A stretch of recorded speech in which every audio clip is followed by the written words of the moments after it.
जय हिंद दोस्तों। आज हम एक प्रकाश का परावर्तन पढ़ेंगे, उसके बारे में समझेंगे कि ये किस तरह होता है और किस प्रकार नहीं होता है। अब समझिए, प्रकाश का परावर्तन होता है, बिल्कुल सिंपल डेफिनेशन है। कोई भी नहीं समझेगा तो बहुत इजी समझ देखिए। इसमें क्या है, किसी वस्तु से आ रही प्रकाश की किरणें, किसी वस्तु से आ रही प्रकाश की किरणें दर्पण के सतह से टकराने के बाद दूसरी दिशा में लौट जाती है। इस घटना को क्या बोलते हैं? प्रकाश का परावर्तन। देखिए, किसी वस्तु से, मान लीजिए हमारे क्या हुआ, सूर्य भगवान में क्या हुआ, सूर्य भगवान, सूर्य भगवान से आ रही प्रकाश की किरणें, सूर्य भगवान से आ रही प्रकाश की किरणें, प्रकाश की किरणें दर्पण के सतह, मान लीजिए हमारे शीशा हो गया, दर्पण के सतह से टकरा कर दूसरी दिशा में लौट जाती है। इस घटना को क्या बोलते हैं? हम प्रकाश का परावर्तन बोलते हैं, प्रकाश का परावर्तन बोलते हैं। अब इसमें समझिए, जो जो किरणवा आ रहा है, माने जो जो किरणवा इस सूर्य भवन वाला आ रहा है, इसको हम बोलेंगे आपतित किरण, इसको आपतित किरण। आई जाना जाना जाना जाना बिंदु पर मिलेगा ना, उसको बोलेंगे हम आपतन बिंदु। यानी आपतित मतलब आ रहा है, किरण मतलब आपतित किरण आ रहा है, आज सेंटर पर लड़ रहा है कौन? आपतित किरण लड़ रहा है, तो आपतित बोल देंगे। यहाँ पर का एक बिंदु कर देंगे आपतित बिंदु, इसको क्या बोलेंगे हम? आपतित बिंदु। अब उसके पास जो लड़ का बदल के जा रहा है, उसे क्या बोलेंगे हम? दूसरी दिशा में लड़ रहा है, उसे क्या? परावर्तन मतलब परिवर्तित, यानी बदल कर दूसरा दिशा में जा रहा है, उसे बोलेंगे परावर्तित किरण। अब इसमें समझिए, अब आगे देखिए, तीसरा तीसरा नंबर चित्र समझिए। देखिए, अब इसमें आपतित किरण समझ गए, परावर्तित किरण समझ गए और आपतन बिंदु समझ गए। अब बीच में समझिए, अब बीच में एक अभिलंब करते हैं, यानी अभिलंब, यानी दोनों को आपतित किरण और परावर्तित किरण को हम अलग अलग कर देते हैं। आपतित किरण और परावर्तित किरण बीच में एक हम अभिलंब, यानी जैसे कि देखिए, अभिलंब आप मैथ में अगर पढ़े होंगे, लंब लंब लंब के बारे में पढ़े होंगे, लंब लंब इस तरह होता है, यानी मैथ में हम लंब इसे बोलते हैं, लंब।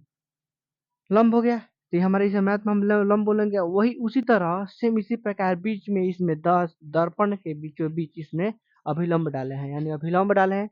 आपतित किरण और परावर्तित किरण को दो अलग अलग भागों में बांटता है। तो बीच में देखिए, ये आपतित किरण हो गया, आपतित किरण, इसके से एक परावर्तित किरण, इस दोनों के बीच में जब हम अभिलंब डाल देते हैं तो इस साइड का वो कोण बनेगा, कोण बनेगा। अब देखिए, अब कोई कोण किस तरह बनेगा, तो देखिए जब इस तरह हो गया, मान लीजिए ये आपतित किरण और परावर्तित, अब बीच में अभिलंब डाल दे तो त्रिभुज बन गया।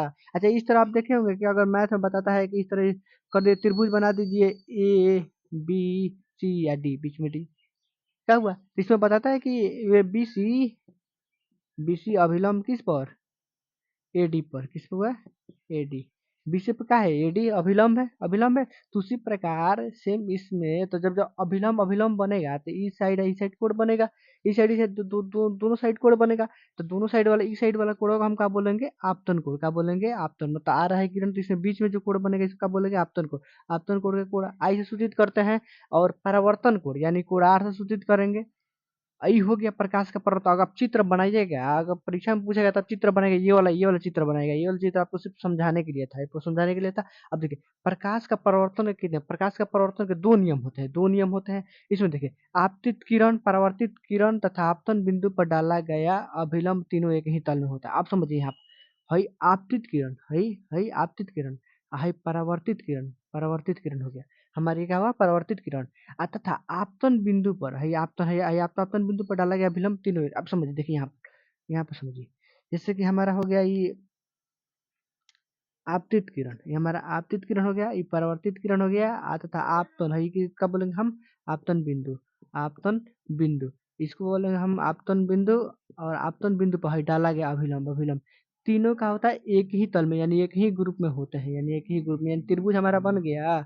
इस तरह हो गया। तो समझिए, आपतित किरण तथा परावर्तित किरण तथा आपतन बिंदु पर डाला गया अभिलंब का होता है, तीनों एक ही तल में होता है, पहला नियम। अब दूसरा समझिए, आपतन कोण तथा आपतन कोण परिवर्तन कोण के बराबर होता है। अब इसमें देखिए, इसमें सेम उसी तरह है, हाई आपतित किरण है, परावर्तित किरण है, अभिलंब हो गया, अभिलंब। अब इसे इसे इसे हमारा किस्सा खत्म हो गया। इसके बीच में जो कोण बनेगा, कोण आई और कोण आर, आपतन कोण, इसको क्या बोलेंगे? कोण आई को क्या बोलेंगे? आपतन कोण। इसको क्या बोलेंगे? परिवर्तन कोण। आपतन कोण परिवर्तन कोण के बराबर होता है। Thank you. नेक्स्ट वीडियो में मिलेंगे। बाय।